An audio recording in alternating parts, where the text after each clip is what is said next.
ನಮಸ್ಕಾರ. ಚಿಕ್ಕನಾಯಕನಹಳ್ಳಿ ತಾಲೂಕು 3 ಎಕರೆ 17 ಕುಂಟೆ ಫುಲ್ ಅಡಿಕೆ ತೋಟ. ಒಂದು 5ರಿಂದ 6 ಕುಂಟೆ ಒಳಗೆ ಖಾಲಿ ಹೋಯ್ತೆ. 2 ಕುಂಟೆ ಮನೆ ಮಾಡವ್ರೆ. ಸುತ್ತ ಸೋಲಾರ್ ಫೆನ್ಸಿಂಗು ಮತ್ತು ಇನ್ನೊಂದು ತಂತಿ ಮುಳ್ತಂತಿ ಎಳೆದವ್ರೆ. ಡಬಲ್ ಇದು ಎಳೆದಿರೋದು ನೀಟಾಗಿ ಮಾಡವ್ರೆ. ಮನೆ ನೋಡಿ ಒಳಗೆಲ್ಲ ಈ ಥರ ಐತೆ. RCC ಹಾಕವ್ರೆ. ಸುತ್ತೆಲ್ಲ ಸೀಟಿಂದು ಹಾಕ್ಸಿ ಎಲ್ಲ ಡ್ರಿಲ್ ಮಾಡ್ಸವ್ರೆ. ಎಲ್ಲ ತೀರ ವ್ಯವಸ್ಥೆ ಐತೆ. ಅಫ್ಸಿಯಲ್ಸು ಯಾರನ್ನ ಚಿಕ್ಕದಾಗಿ ಫಾರ್ಮ್ ಹೌಸ್ ಮಾಡಬೇಕು ಅಂದ್ಕೊಂಡಿರೋ ರೆಡಿ ಐತೆ ಫಾರ್ಮು, ತಗೊಳ್ರಿ. ಚಿಕ್ಕನಾಯಕನಹಳ್ಳಿ ತಾಲೂಕು 2000 ಅಡಿಕೆ ಗಿಡ ಬರುತ್ತೆ. ಅಡಿಕೆ ಮರ ಫುಲ್ ಆಲೆ ಈಡ್ ಬರ್ತಾಯಿರೋ ತೋಟ. ಏನು ಒಂದೇ ಬೋರು ಇದು. 180 ಅಡಿ 200 ಅಡಿ ನೀರು ಬಂದಿರೋದು. ಬರೀ 9 ಅಂತ ಓಡ್ತೈತೆ. ಮೋಟ್ರು ಸ್ವಲ್ಪ ಪ್ರಾಬ್ಲಮ್ ಅಂತ ತೆಗೆದು ಹಾಕಿದ್ರೆ ನಾಳೆ ಬಿಡ್ತಾರೆ. ನೋಡ್ತೀವಿ ಬರೀ 9 ಅಂತ ಓಡ್ತಾ ಇರೋದು.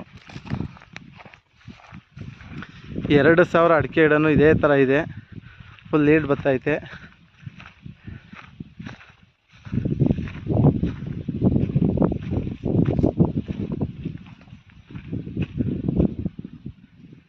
ಎಲ್ಲ ಒಂಬಳೆ ಎಲ್ಲ ಮರದಲ್ಲಿ ಹೊಡೆದೈತೆ. ಹೆಚ್ಚು 10 ಲಕ್ಷ ರೂಪಾಯಿ ಇನ್ಕಮ್ ಬರೋ ತೋಟ. ಸುತ್ತ ಫೆನ್ಸಿಂಗು, ಒಂದೇ ಬೋರು ರನ್ನಿಂಗ್ ಮಾಡ್ಕೊಂಡವ್ರೆ. ಇನ್ನೊಂದು ಬೋರ್ ಐತೆ, ಒಂದೇ ಸಾಕು ಅಂತ ಸುಮ್ಮನವ್ರೆ. ಇನ್ಮೇಲೆ ತೋಟ ದೊಡ್ಡದಾದ್ಮೇಲೆ ಬೆಳೆ ಜಾಸ್ತಿ ಇನ್ನೊಂದು ಮಾಡ್ಕೊಬೋದು, ತೊಂದರೆ ಇಲ್ಲ. Chikkanayakanahalli taluk, Bengaluru 140, Tumakuru 67 kilometre, Gubbi 50 kilometre, Chikkanayakanahalli 15 kilometre.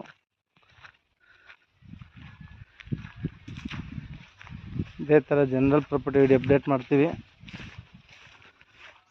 Shekhar ಪ್ರಾಪರ್ಟೀಸ್ಗೆ ಯೂಟ್ಯೂಬ್ ಚಾನಲ್ ಸಬ್ಸ್ಕ್ರೈಬ್ ಮಾಡಿರಿ ಮತ್ತು ಫಾಲೋ ಮಾಡಿ.